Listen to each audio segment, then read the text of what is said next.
सत्य समाचार, तटस्थ समाचार, समाज बदल्ने हाम्रो अभियान। नमस्कार, यो हो टाइम समाचार। म वीरेन्द्र मन सुरु गरौं खरना मनाइएको सम्बन्धी प्रसंगबाट। मिथिलाञ्चलमा सूर्य भगवान एवं दीनानाथको पूजाआर्जा गरी हर्षोल्लासपूर्वक साथ मनाइने छठ पर्वको तेस्रो दिन मंगलबार खरना मनाइएको छ। सूर्यको पूजा गरी मनाइने छठ पर्व अन्तर्गत खरना मनाइएको हो। तेस्रो दिन व्रतालुले साँझ घरमा दूध, सक्खर र चामलले बनाइएको खीर अर्घ स्वरूप अर्पण गरेर खरना पर्व मनाउँछन्।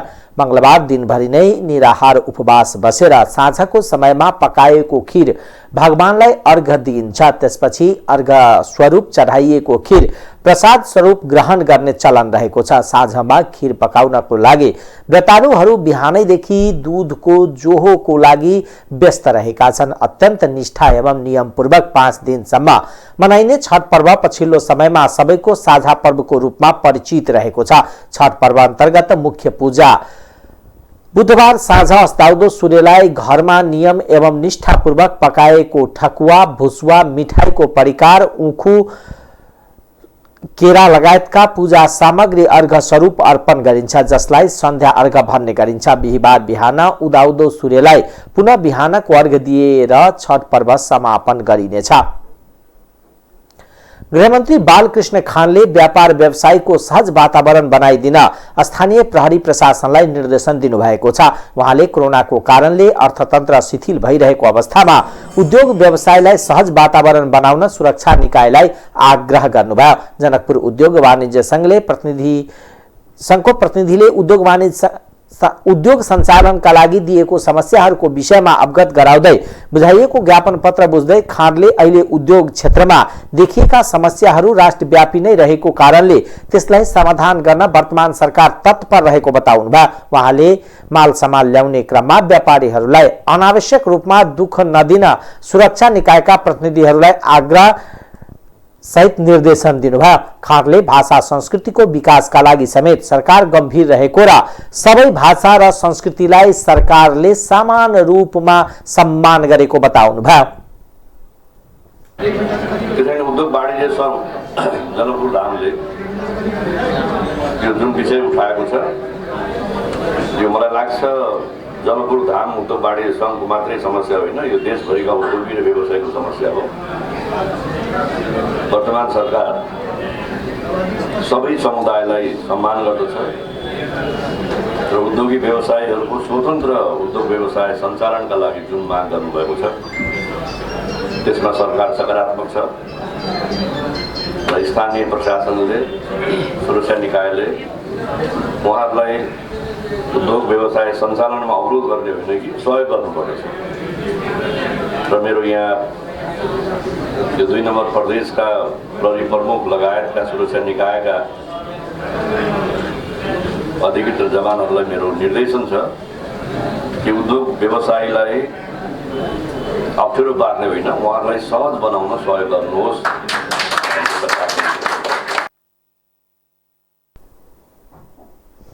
प्रतिनिधि सभामा प्रमुख प्रतिपक्षी दलले गरेको अवरोध तत्काल अन्त गर्नका लागि आग्रह गर्नुभयो। उहाँले प्रतिपक्षी दलकै अवरोधका कारण बैठक चल्न नसकेपछि प्रतिनिधि सभाको अधिवेशन अन्त गरिएको समयमा गृहमन्त्री खानले प्रतिपक्षी दललाई अवरोध अन्त्य गर्नका लागि आग्रह गर्नुभयो। मंगलबार जनकपुर धाम स्थित जानकी मन्दिरमा पूजा अर्चना गरेपछि सञ्चारकर्मीसँग कुरा गर्दै गृहमन्त्री खानले प्रतिनिधि सभामा जनताको गुनासा, समस्या लगायतका कुराहरू जनप्रतिनिधिहरूलाई राख्न थलो रहेकोले छलफल र संवाद मार्फत अवरोध हटाउन सरकार तयार रहेको बताउनुभयो।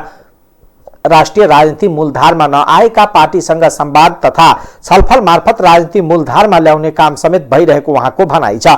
यसका साथै राजनीति परिस्थितिलाई सहजीकरणको दिशामा अगाडि बढाउन सरकार प्रतिबद्ध रहेको बताउनुभयो। सोमबार अबेर रातिसम्म चलेको प्रदेश सुरक्षा समितिको बैठकमा सुरक्षाको विषयमा आन्तरिक र बाह्य चुनौती संवेदनशीलता बढ्दै गइरहेको समयमा यस विषयमा छलफल भएको गृहमन्त्री खानले जानकारी दिनुभयो। हिन्दूहरूको महान पर्व छठको अवसरमा प्रदेश 2 का सामाजिक विकास मन्त्री नवल किशोर शाहले छठ व्रतालुहरूलाई साडी तथा पूजा सामग्रीका लागि रकम हस्तान्तरण गरेका छन्। सप्तरीको हनुमाननगर कंकालनी नगरपालिका 10 का छठ व्रतालुलाई साडी र पूजा सामग्री किनमेल गर्न रकम वितरण गरेका हुन्। स्थानीय रामलखन मण्डलको अध्यक्षतामा सम्पन्न कार्यक्रममा जसपा नेता देवेन्द्र झा, जसपा क्षेत्रीय अध्यक्ष रामचन्द्र शाह, जसपा प्रदेश सदस्य दिनेश यादव लगायतको उपस्थिति थियो। सो अवसरमा मन्त्री शाहले 110 जना व्रतालु महिलालाई उक्त सामग्री वितरण गर्नुभयो। छठ पर्वमा जनकपुरदेखि वीरगञ्जसम्मका विभिन्न स्थानमा हेलिकप्टरबाट पुष्पवृष्टि गरिने भएको छ। मंगलबार काठमाडौँमा पत्रकार सम्मेलन गर्दै चारवटा संगठनले पूर्व युवरागी हिमानी शाहको प्रमुख आतिथ्यमा बुधबार जनकपुरदेखि वीरगञ्जसम्मका विभिन्न स्थानमा हेलिकप्टरबाट पुष्पवृष्टि गर्न लागि जानकारी गराइएको छ। 2047 सालको संविधान पुनर्स्थापना हाम्रो अभियान, नेपाल नागरिक अभियान, विश्व हिन्दू महासंघ, आन्तरिक तथा अन्तर्राष्ट्रिय तथा श्रीराम हनुमान आराधना मण्डल सहित चारवटा संस्था आबद्ध भएको संयुक्त केन्द्रीय समितिले पुष्पवृष्टिबारे जानकारी दिएको हो। स्तरीय संयुक्त मूल समिति गठन भई विभिन्न स्थानका नदी पोखरीहरूमा सरसफाई, स्वागत गेट तथा बाजागाजा आदिको व्यवस्था गरिएका छन्। केन्द्रमा श्री किशोरी महतोजीको अध्यक्षतामा समिति गठन भई व्यवस्थापन र समन्वय भइरहेको छ। जनकपुर समिति संयोजकमा श्री प्रकाश राणा, सहसंयोजक श्री दिलीप शाह, पर्सा वीरगञ्ज समिति संयोजक श्री डेभिड कार्केज्यू लगायत श्री शैलेन्द्र सिंह तथा बारा समिति संयोजक श्री कैलाश शाह रहनुभएका छन्। यस विषयमा आस्था केन्द्र राज संस्था, स्थानीय प्रशासन तथा प्रहरीसँग आवश्यक समन्वय गरिएका छन्। पुष्पवृष्टि स्थान र समय यस प्रकार रहेको छ। धनुषा जनकपुरमा गंगा सागर पोखरी, दशरथ सागर पोखरी तथा जानकी मन्दिर र आसपासका पोखरीहरूमा पुष्पवृष्टि गरिनेछन्। तत्पश्चात पर्सा वीरगञ्जका घडीहरुवा माई पोखरी तथा आसपासका पोखरीहरूमा दिउँसो 4:30 अथवा 4:30 बजेदेखि पुष्पवृष्टि आरम्भ हुनेछ। तत्पश्चात बाराको बहुहरी पोखरी वडा नम्बर 5 मा पुष्पवृष्टि गरिने कार्यक्रम रहेको छ। समितिले धनुषामा गंगा सागर पोखरी, दशरथ सागर पोखरी तथा जानकी मन्दिर तथा आसपासका पोखरीहरूमा, पर्साको घडीहरबा माई पोखरी तथा आसपासका पोखरीहरूमा दिउँसो 4:30 बजे र बाराको बहुहरी पोखरीमा 5 बजे पुष्पवृष्टिको कार्यक्रम रहेको जानकारी दिएको हो। मंगलबार पछिल्लो 24 घण्टामा 533 जनामा कोरोना संक्रमण भाइरसको पुष्टि भएको छ। स्वास्थ्य तथा जनसंख्या मन्त्रालयका अनुसार 14,918 पीसीआर परीक्षणमा 443 जना र 1,818 एन्टिजेन परीक्षणमा 90 जना गरी 533 जनामा कोरोना संक्रमणको पुष्टि भएको हो। मन्त्रालयका अनुसार पछिल्लो 24 घण्टामा कोरोना संक्रमण निको भई घर फर्किनेको संख्या 484 रहेको छ।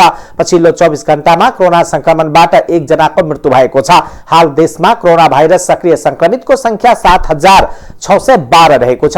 हालसम्म देशभर कोरोना संक्रमितको संख्या 8,15,372 पुगेको छ, जसमध्ये 7,96,306 जना संक्रमण मुक्त भएका छन् भने कोरोना संक्रमणबाट 11,454 जनाको मृत्यु भएको छ। पछिल्लो 24 घण्टामा काठमाडौँ उपत्यकामा 169 जनामा संक्रमणको पुष्टि भएको हो।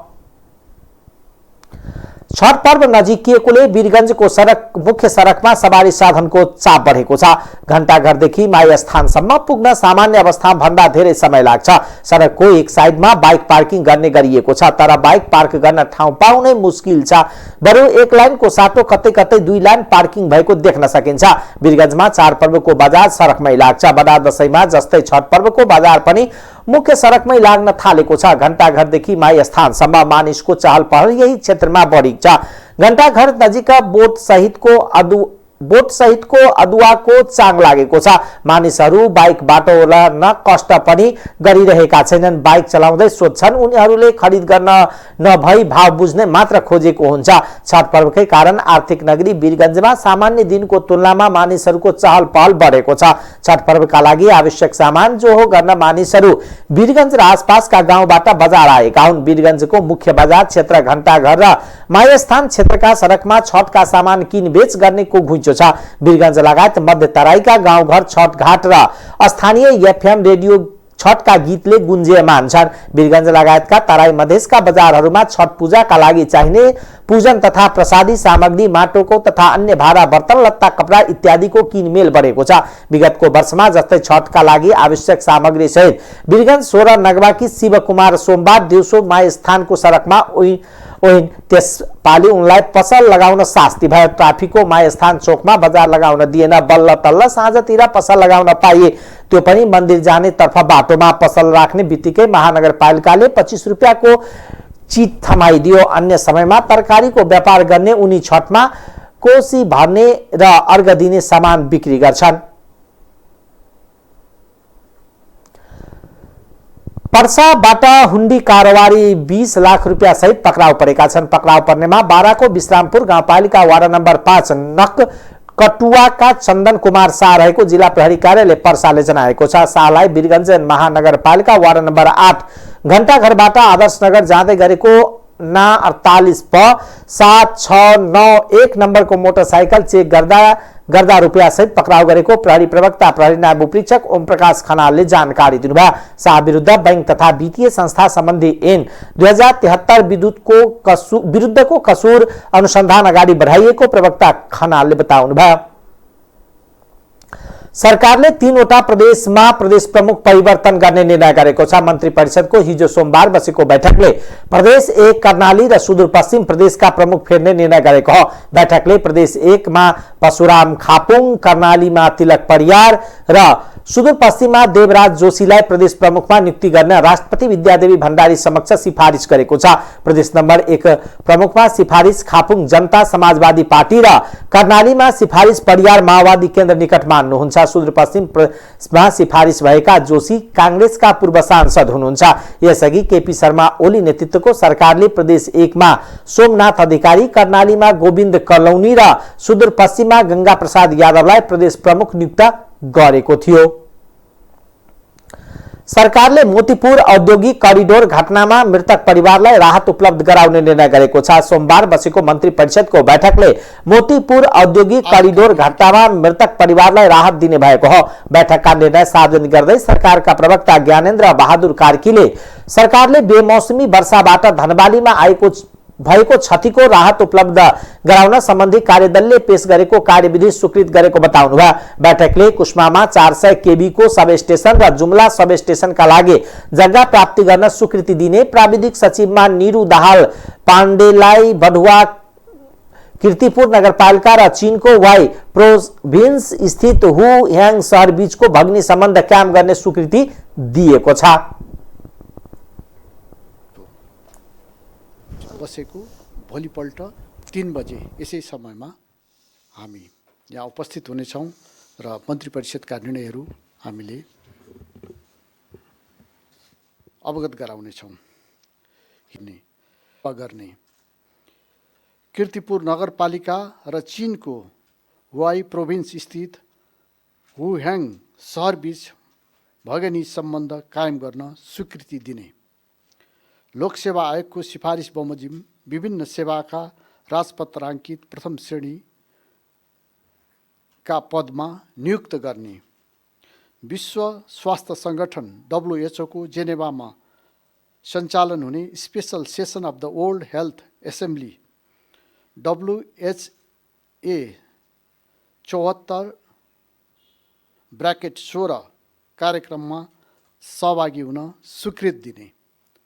हिजोका मन्त्री परिषदका मुख्य निर्णयहरू यिनै हुन्। राहत हामीले वर्गीकरण गरेका छौँ र त्यो वर्गीकरणको मैले विवरण अघिल्लो मन्त्री परिषदले जुन वर्गीकरण गरेका छ, सायद तपाईँ त्यसमा उपस्थित हुनुहुन्थ्यो होला। हामीले वर्गीकरण गरेका छौँ साना किसान, मध्यम किसान र ठुला किसान गरेर हामीले वर्गीकरण गरेका छौँ र त्यसअनुसार राहतको जुन अनुपातमा क्षति भएको छ त्यसअनुसार राहत दिने व्यवस्था गरेको छ।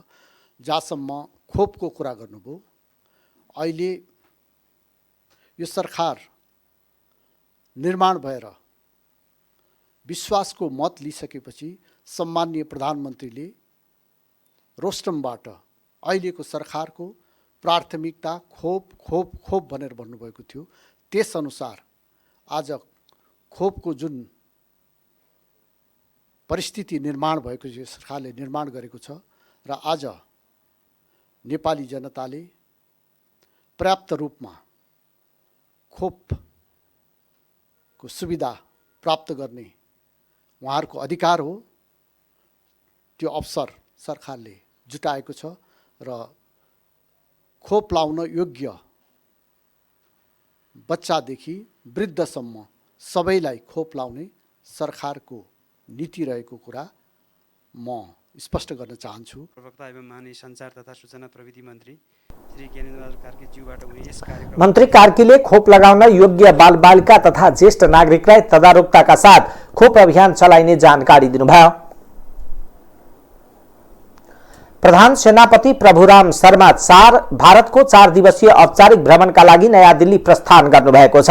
उहाँ भारतका स्थल सेना अध्यक्ष जनरल एम रणवणेको औपचारिक निमन्त्रणामा भारत भ्रमणमा निस्किनु भएको हो। नेपाली सेनाको मध्य एयरबेस गौचरमा उहाँलाई बलाधिकृत रथी बालकृष्ण कार्कीले विदाई गर्नुभयो। प्रधान सेनापतिको नियुक्ति भएपछि उहाँको यो पहिलो विदेश भ्रमण हो। प्रधान सेनापति शर्मालाई भारतका राष्ट्रपति रामनाथ कोविन्दबाट भारतीय थल सेनाको मानार्थ महारथी दर्जाको दर्जानी चिन्हबाट सुशोभन गर्ने कार्यक्रम रहेको सैनिक जनसम्पर्क तथा सूचना निर्देशनालयले जनाएको छ। भ्रमणका क्रममा महारथी शर्माले विभिन्न भारतीय उच्च पदस्थ पदाधिकारीसँग भेटवार्ता गर्नुहुनेछ।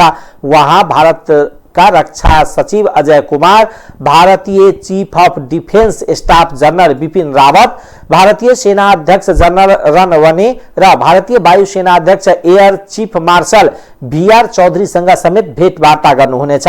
प्रधान सेनापतिको भ्रमण दलमा श्रीमती सुनीता शर्मा सहित 9 सदस्य रहेको छ। महारथी शर्मा यही कार्तिक 26 गते स्वदेश फर्किनु हुनेछ। जनता समाजवादी पार्टी नेपालका अध्यक्ष उपेन्द्र यादवले न्यायपालिका भित्र राजनीति हुन थालेको बताउनु भएको छ। भैरवामा पत्रकारसँगको कुराकानीमा अध्यक्ष यादवले राजनीतिज्ञले न्याय दिन थालेकोले मुलुकमा संकट उत्पन्न भएको बताउनु भयो। अध्यक्ष यादवले न्यायालय र राजनीतिक दलले आफ्नो काम गर्नुपर्नेमा जोड दिनुभयो। राजनीतिक मुद्दालाई अदालतमा भन्दा पनि राजनीतिक तलबाट समाधान खोज्नुपर्ने उहाँको भनाइ छ। क्षेत्राधिकार पनि हो, दायित्व पनि हो। न्याय निरूपणको मामलामा न्यायालयले गर्ने, राजनीतिक दलहरूले न्याय गर्न थाल्ने अनि न्यायालयले राजनीति गर्न थाल्ने हो भने के दुर्दशा हुन्छ त्यसको कल्पना हामीले गरेका छौँ। त्यस कारणले यो सीमारेखा, राजनीतिक दलहरूको राजनीति गर्ने सीमारेखा र न्यायपालिकाको न्याय निरूपण गर्ने सीमारेखा कोरिनुपर्छ। आफ्ना क्षेत्र यो क्रस गर्न थाल्यो भने न्यायालयले राजनीति गर्ने, राजनीतिकहरूले न्याय गर्न थाल्यो भने मुलुक त बर्बाद हुन्छ। त्यस कारणले चाहिँ के हो भन्दाखेरि न्यायालयको निरूपण न्यायबाटै हुनुपर्छ। समस्याको हलहरू गर्नुपर्छ र उहाँहरूले गर्नुहुन्छ, मुलुकलाई निकास दिनुहुन्छ र राजनीतिक समस्या।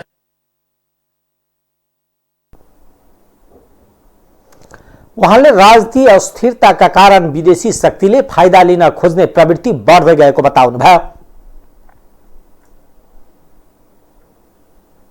नेपाली कांग्रेसका वरिष्ठ नेता तथा 5 दलीय गठबन्धन समन्वय समितिका संयोजक रामचन्द्र पौडेलले समन्वय समितिले सरकारको काममा कुनै पनि प्रकारको हस्तक्षेप नगर्ने बताउनु भएको छ। नेता पौडेलले सरकार, जनता र संसदप्रति उत्तरदायित्व निर्वाचित संस्था भएको उल्लेख गर्दै 5 दलीय गठबन्धन समन्वय समितिले सरकारको कुनै पनि काममा हस्तक्षेप नगर्ने प्रश्न पार्नुभयो। वर्तमान राजनीतिक व्यवस्थालाई सुनिश्चित गर्न र लोकतन्त्रलाई सुनिश्चित गर्नुपर्ने आवश्यकता आउन्याउँदै उहाँले त्यसैको समन्वय गर्नका लागि समन्वय समिति बनाइएको बताउनुभयो। पौडेलले यस समन्वय समितिलाई कसैले राजनीतिक हतियारको रूपमा प्रयोग गर्न नहुने पनि बताउनुभयो। समन्वय समितिको काम व्यवस्थामाथि आइपर्ने समस्याको बारेमा 5 दलीय गठबन्धनलाई सजग राख्दै गठबन्धनलाई संगठित राख्नु र समझदारी कायम राख्नु रहेको उहाँले उल्लेख गर्नुभयो। 5 दलीय गठबन्धन समन्वय समितिको संयोजकको रूपमा आफू रहे पनि नेपाली कांग्रेस भित्रको आन्तरिक राजनीतिमा सभापति शेरबहादुर देउवासँगको लडाई भने कायमै रहेको उहाँको भनाइ छ। यो सबै किसिमले जनताप्रति, संसदप्रति उही एकाउन्टेबल उत्तरदायी बन्छ हैन। त्यसकारण चाहिँ उसको काममा हामीले दखल दिने कुरा गर्नुहुन्न। लोकतन्त्रवादीको नाताले सरकारको क्रियाकला गतिविधिमा हस्तक्षेप गर्ने अथवा त्यसलाई दखल दिने कुनै पनि कुरा गर्न उचित हुँदैन। केवल अहिलेको आवश्यकता त अहिले किन यो आवश्यक भयो भन्ने कुरामा मैले किन आवश्यकता फिल गरेँ भन्दाखेरिमा कि यो 5 दलको गठबन्धनले अहिले पनि लोकतन्त्रको रक्षाको लागि, व्यवस्थाको रक्षाको लागि, सत्ताको कुरा होइन व्यवस्थाको रक्षाको लागि, म जहिले पनि भन्छु म सत्तालाई भन्दा अहिलेको अवस्थामा व्यवस्थालाई महत्त्व दिन्छु भनेर। किनभने व्यवस्था सुनिश्चित गर्नु छ नेपालमा। व्यवस्थाको टुङ्गो नलागेर व्यवस्थालाई अस्थिर गराउने खेलहरूले गर्दा नेपाली जनताले दुःख पाएका छन्। त्यसो भएको हुनाले यो 5 दलले व्यवस्थालाई सुनिश्चित गर्नको लागि, लोकतन्त्रलाई सुनिश्चित गर्नको लागि, राष्ट्रियतालाई चाहिँ एउटा स्थिर दिशामा अगाडि बढाउनको लागि 5 दलले योगदान गर्न सकुन् भनेर त्यसलाई समन्वय गर्नको लागि बनेको कमिटी हो यो। आज डेमोक्रेट, म एउटा लोकतन्त्रवादीको नाताले होइन, लोकतन्त्रको जो सिस्टम हुन्छ आफ्नो होइन, म चाहिँ त्यस्तो किसिमको यो संस्थालाई, यो समन्वय समितिलाई होइन त्यतापट्टि प्रयोग हुने होइन, त्यतापट्टि कसैले उपयोग गर्ने होइन, अथवा सरकारको काममा दखल दिने रूपमा यसलाई चाहिँ हतियार कसैले बनाउने, यो कुरा हामी मान्दैनौँ। म त्यसलाई चाहिँ मैले चाहिँ त्यसलाई पर्मिट गर्दिनँ होइन। मेरो जान जुन स्वीकार गरेर अहिलेको यो सरकार पनि बनेको छ, यो संसद बनेको छ होइन, अरू यो सम्पूर्ण संरचना जो छ यो व्यवस्थाप्रति उत्तरदायी चाहिँ नि हो होइन। अब यो बेलामा यो समग्र व्यवस्थाको हित रक्षाको लागि चाहिँ नि एउटै ठाउँमा एउटै सोचाइ, एउटै चाहिँ सहयोगात्मक सम्बन्ध हुनसक्छ। त्यसभित्रको कार्यशैलीको, कार्यपद्धतिको बारेमा त्यसभित्रका नीतिगत कतिपय कुराहरूमा इम्फेसिसमा फरक हुने कुराहरू होलान्, कार्यशैलीमा फरक हुने होला र प्रतिस्पर्धा जहाँ थियो जहाँ छ त्यो त्यही रहन्छ र त्यही अगाडि बढ्छ होइन। यसमा अब यो महाधिवेशनमा खुलमखुला यो चाहिँ लोकतान्त्रिक प्रतिस्पर्धा हुन्छ र चाहिँ लोकतान्त्रिक प्रतिस्पर्धा लोकतान्त्रिक मर्यादाभित्र रहेर हुन्छ र के कमी कमजोरी हुन् त्यसलाई हटाउने उद्देश्य राखेर खुलमखुला आम साथीहरूलाई, कार्यकर्तालाई अपिल गरेर उनको साथ लिएर होइन पार्टीमा सुधार ल्याउने कुरा चाहिँ त अगाडि नै बढ्छ होइन। त्यो सबै किसिम समग्र व्यवस्थाको हित रक्षाका निमित्त एक ठाउँ, एउटै सोचाइ र सहयोगात्मक सम्बन्ध भए पनि पार्टीभित्रको आन्तरिक लोकतान्त्रिक प्रतिस्पर्धा भने जहाँको त्यही रहेको उहाँले बताउनुभयो। आगामी महाधिवेशनमा खुल्ला लोकतान्त्रिक प्रतिस्पर्धा हुने पनि उहाँको भनाइ छ। प्रधान न्यायाधीश चोलेन्द्र शमशेर जबराले बन्दी प्रत्यक्षीकरण सहितको सबै खालका मुद्दामा सुनवाईका लागि पेशी तोक्नु भएको थियो। प्रधान न्यायाधीश राणाले 9वटा इजलासमा पेशी तोक्नु भएको थियो। 3 मध्ये 8वटा संयुक्त प्रधान न्यायाधीश राणाको एकल इजलास रहेको सोमबार बन्दी प्रत्यक्षीकरण मुद्दामा मात्र पेशी तोकिएको थियो। मंगलबार सबै खालका मुद्दामा पेशी तोकिएको थियो। यही कार्तिक 7 गते आइतबारदेखि प्रधान न्यायाधीश माथि मन्त्रीमण्डल विस्तारमा भाग खोजेको भन्ने आरोपका कारण न्यायालयमा प्रश्न उठेको र त्यस प्रश्नको जवाबको माग गर्दै न्यायाधीशहरूले सुनवाई गर्न इन्कार गर्नुभएको थियो। सर्वोच्च अदालतको यही कार्तिक 8 गते मुद्दाको सुनवाई हुन सकेको छैन। बीचबीचमा बन्दीको मुद्दामा मात्र सुनवाई भएको छ। प्रधान न्यायाधीश राणाले आफूलाई संविधान र कानूनले प्रधान न्यायाधीशको रूपमा जिम्मेवारी दिएको र त्यो पूरा गर्न आफू सक्षम रहेको बताउँदै न्यायाधीशहरूलाई पनि संविधान र कानून बमोजिममा आफ्नो जिम्मेवारी पूरा गर्न आग्रह गर्नुभयो। अदालतमा बेन्च बस्न नसक्दा मुद्दाको सुनवाई हुन सकेको छैन। बेन्च बस्न नसक्दा न्यायको पर्खाइमा बसेका सेवाग्राहीहरू मार्कामा परेका छन्। प्रधान न्यायाधीश चोलेन्द्र शमशेर जबराको राजीनामा माग्दै आन्दोलनमा होमिएका नेपाल बार एसोसिएसनले विरोध कार्यक्रमलाई अझ कठोर बनाउने संकेत गरेको छ। मंगलबार प्रधान न्यायाधीश राणाले सबै न्यायाधीशलाई सबै प्रकृतिको मुद्दाको इजलास तोकेपछि बार अध्यक्ष चण्डेश्वर श्रेष्ठले अब राणासँग वारपार हुने प्रतिक्रिया दिनुभएको छ। कालोपट्टी बाँधेर विरोधमा उत्रिएका वकिलहरूको अध्यक्ष श्रेष्ठले प्रधान न्यायाधीश जबरालाई निभ्ने लागेको बत्तीको संज्ञा दिँदै अब वारपारको आन्दोलन हुने चेतावनी दिनुभयो। चेतावनी शैलीमा अध्यक्ष श्रेष्ठले उहाँ निभ्ने लागेको बत्ती जस्तो मात्र हो, उहाँ हट्नै पर्छ। शान्तिपूर्ण रूपमा भइरहेको हाम्रो आन्दोलनलाई अटेर गरिरहेको कानुनी व्यवसाय मात्र होइन, सेवाग्राही नागरिक समाज र सबै आन्दोलनमा उत्रिन्छ। व्यवस्था परिवर्तनका लागि लड्दा हाम्रा साथीहरू मरेका छन्, घाइते भएका छन्। त्यो अवस्था नआओस् भनेर जबरा सचेत रहनु हामी यही चाहन्छ उहाँहरूले न्यायालयको वर्तमान अवस्थाको निकास खोज्न प्रधानमन्त्री शेरबहादुर देउवा सहित संसदमा रहेका राजनीतिक दलहरूलाई ज्ञापन पत्र पनि बुझाउने भएको छ। एकै ठाउँ भएर न्यायपालिकाको संरक्षणको लागि, न्यायपालिकाको जुन आस्था धरोहर कायम राख्नको लागि यो भत्किन लागेको अवस्था जो अहिले घर ध्वस्त हुन लागिराखेको छ त्यो स्थिति रोक्नको लागि हामी सम्पूर्ण अहिले एक हुनुपर्ने आवश्यकता छ। यसै क्रममा हामीले आज 6औं दिन कार्यक्रम गरिरहेका छौँ। आजको प्रधान न्यायाधीश चोलेन्द्र शमशेर जबराले आफू खुसी ढङ्गबाट पेशी व्यवस्थापन जो पेशी तोक्ने काम सुरु गरेको छ, न न्यायाधीशको विश्वास लिन सकेको छ, न बारको विश्वास लिन सकेको छ। उनले आफ्नो प्रोटेक्सनको लागि आफू मिडियामा गएर चाहिँ मेरो फैसला ठिक छ, मैले गरेको ठिक छ, मैले संवैधानिक परिषदमा गएर ल्याप्चे लगाउने होइन, मैले भाग लिनलाई चाहिँ गएको हुँ भन्ने कुरा जो गर्नुभएको छ त्यसले न्यायपालिकालाई ठिक ठाउँमा राखेको छैन। बारको आवाज, न्यायपालिकाको स्टेकहोल्डरको आवाज, सेवाग्राहीहरूको आवाज, यहाँभित्रको विसङ्गति, विकृति, बिचौलिया, भ्रष्टाचार रोक्नको लागि आवाज उठाउँदाखेरि चोलेन्द्र शमशेर जबराले राजनीति यो चाहिँ मैले जसरी आएको छु त्यसै अनुसार नै म संविधान अनुसार जान्छु भन्ने कुरा गर्नुभएको छ। त्यो पठाउनुको लागि राजनीतिक दलहरूले, सरकारले, प्रतिपक्षी दलले जो संसदमा उहाँहरू हुनुहुन्छ उहाँहरू कानमा तेल हालेर जो बस्नुभएको छ। खबरदार नेपाल बार एसोसिएसन तपाईँहरूको विरुद्धमा आउनु नपरोस्। बारको आवाज नागरिक समाजको के स्वतन्त्र न्यायपालिका राज्यले ग्यारेन्टी गर्ने होइन। स्वतन्त्र न्यायपालिका यदि रहेन भने के संसद रहन्छ, के राज्य रहन्छ, या कार्यकारी रहन्छ, सरकार रहन्छ? यो तपाईँहरूले बुझ्नुपर्ने कुरा छ। अब तपाईँहरूले हामीहरूको आन्दोलनले उहाँ राजीनामा दिनुहुन्न भने अब थप कडा आन्दोलन नेपाल बार एसोसिएसनले गर्नेछ।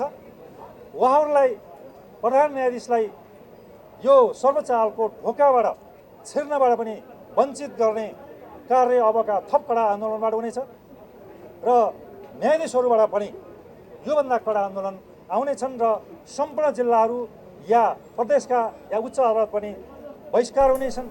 न्यायाधीशहरू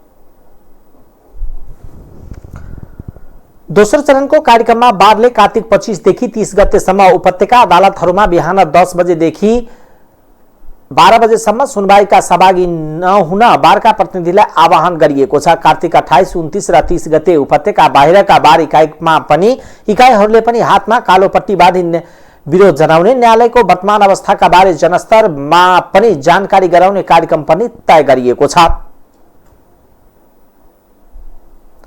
अब आर्थिक समाचार।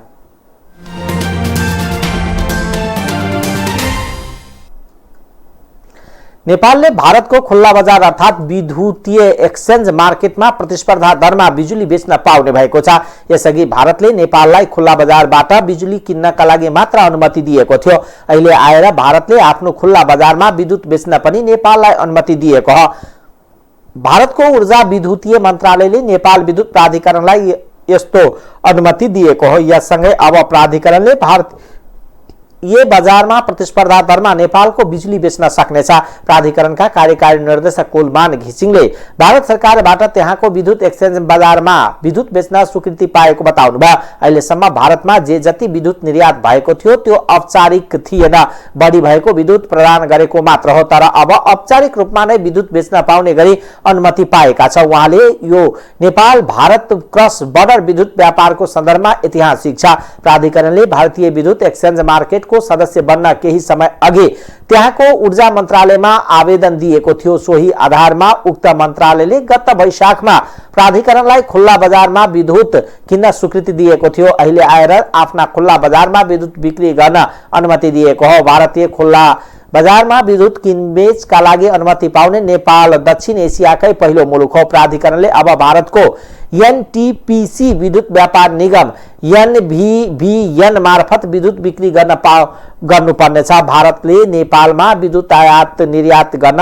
एनबीभीएनलाई मोडेल एक्सचेन्ज तोकेको छ। त्यही निकाय मार्फत नै विद्युत आयात निर्यात गर्नुपर्नेछ। भारतबाट अनुमति पाएपछि प्राधिकरणले मंगलबार राति 12 बजेबाट नै भारततर्फ विद्युत निर्यात गर्न सुरु गरेको छ। पहिलो चरणमा प्राधिकरणले 39 मेगावाट विद्युत भारतीय बजारमा बेच्न लागेको हो। ढल्केबर मुजफ्फरपुर 400 केबी अन्तर्देशीय प्रसारण लाइन मार्फत उक्त विद्युत भारततर्फ पठाइएको छ। प्राधिकरणकै स्वामित्वका 24 मेगावाटको त्रिशुली र 15 मेगावाटको देवीघाट जलविद्युत आयोजनाबाट उत्पादित 39 मेगावाट विद्युत भारतीय खुल्ला बजारमा बिक्री गरिएको हो। हाललाई सोही आयोजनाको विद्युतलाई स्रोत मानेर भारतले विद्युत बेच्न अनुमति दिएको हो। अहिले हामी दुई आयोजनाबाट विद्युत बिक्री गर्नेछौँ। आगामी दिनमा अन्य आयोजनाहरू पनि विद्युत बिक्री गर्ने गरी काम गर्नेछौँ, घिसिङले भन्नुभयो। नेपालले 456 मेगावाटको माथिल्लो तामाकोशी, 69 मेगावाटको मर्स्याङ्गदी र 45 मेगावाटको माथिल्लो भोटेकोशी जलविद्युत आयोजना पनि विद्युत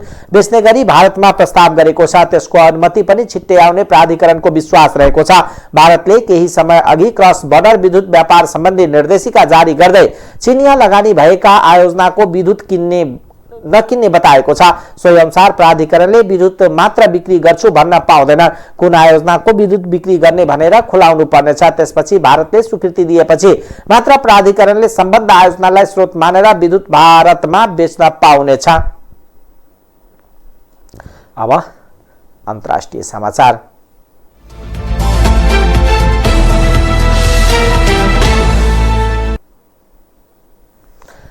भारतमा जिका भाइरसको संक्रमण देखिएको छ। उत्तर प्रदेशको सबैभन्दा धेरै जनसंख्या भएको जिल्लामा 17 जना बालबालिका सहित कम्तीमा 89 जनामा जिका भाइरसको संक्रमण देखिएको स्वास्थ्य अधिकारीलाई उद्धृत गर्दै बीबीसीले जनाएको छ। कानपुरका प्रमुख मेडिकल अधिकृत डाक्टर नेपाल सिंहले पछिल्ला दिनमा संक्रमण बढ्दो क्रममा रहेको बताएको खबरमा उल्लेख छ। भारतमा पहिलो पटक सन् 2017मा गुजरातमा जिका भाइरस संक्रमण देखिएको थियो। अहिले कानपुरपछि उत्तर प्रदेशमा संक्रमण देख्नु डरलाग्दो विषय भएको भन्दै स्वास्थ्य अधिकारीहरूले प्रकोपको निगरानी गर्न र फैलावट रोक्न टोली गठन गरेको बताएका छन्। उत्तर प्रदेशका मुख्यमन्त्री योगी आदित्यनाथले जिका भाइरस शहरमा छिटो फैलिएको उल्लेख गर्दै अधिकारीहरूलाई विशेष सावधानी अपनाउन र अनुगमन गर्न निर्देशन दिएको समाचार संस्था एएनआईले जनाएको छ। लामखुट्टेको टोकाइ र यौन सम्पर्कबाट सर्ने यो भाइरस मानिसको दिमागमा खुम्चिने र रोग प्रतिरक्षा प्रणाली कमजोर हुने विषयसँग जोडिएको हुन्छ। जिका भाइरस पहिलो पटक सन् 1947मा युगान्डाको बाँदरमा पहिचान भएको थियो। यसको अहिलेसम्म कुनै औषधि पत्ता नलागेकोले संक्रमण हुनै नदिन रोकथामको एकमात्र उपाय भएको डाक्टरहरूले बताएका छन्। भारतको भोपालमा रहेको एक बाल अस्पतालमा आगलागी हुँदा 4 जना बालबालिकाको ज्यान गएको छ। मध्य प्रदेशको राजधानी भोपालको रहेको एक अस्पतालमा आगलागी भएको हो। अस्पतालमा 40 जना बालबालिका रहेको र त्यसमध्ये 36 जना सुरक्षित रहेको भारतीय सञ्चार माध्यमले जनाएका छन्। त्यहाँको सरकारले ज्यान गुमाएका परिवारलाई 4-4 लाख रुपियाँ राहत दिने घोषणा गरेको छ। घटनाको अनुसन्धान गर्न निर्देशन पनि दिएको खबरमा उल्लेख छ। अमेरिकी वेब सेवा प्रदायक कम्पनी याहू अन्ततः चिनिया बजारबाट बाहिरिएको छ। उक्त कम्पनी चीनबाट बाहिरिने पछिल्लो बहुराष्ट्रिय कम्पनी बन्न पुगेको छ। चीन सरकारले नियमनहरूको पालन गर्नका लागि अति नै चुनौतीपूर्ण भएको भन्दै कम्पनीले यस्तो कदम चालेको हो। प्रविधि उद्योगमाथि चीनको बढ्दो नियन्त्रणका कारण कम्पनीले सोमबारदेखि चीन छाड्ने निर्णय गरेको हो। कम्पनी चीनमा बढ्दो चुनौतीपूर्ण व्यवसाय तथा कानुनी वातावरणका कारण आगामी नोभेम्बर 1 देखि आफ्ना सेवा चीनमा उपलब्ध नहुने बताएको छ। चीन सरकारले सोमबारदेखि नयाँ डाटा सुरक्षण कानुन लागू गरेकै दिनमा कम्पनी चीनबाट बाहिरिएको हो। उक्त नयाँ कानुनले प्रविधि कम्पनीहरूलाई प्रयोगकर्ताको डाटा सङ्कलन गर्ने कुरामा नियन्त्रण गर्ने र तथा प्रयोगकर्ता डाटा उपयोग गर्ने विषयमा थप कराई गरेको छ। साथै नयाँ कानुनमा सरकारले मागेको खण्डमा कम्पनीहरूले प्रयोगकर्ताको डाटा उपलब्ध गराउनु पर्ने व्यवस्था गरेको छ। कम्पनीले सन् 2015मा नै पेचिङ स्थित कार्यालय बन्द गरिसकेको छ। माइक्रोसफ्टले आफ्ना सोशल प्लेटफर्म लिङ्क इन चीनमा यसअघि नै बन्द गरिसकेको छ। टाइम समाचार अहिलेको लागि यति नै। हेर्दै गर्नुहोला टाइम्स टेलिभिजन। नमस्कार।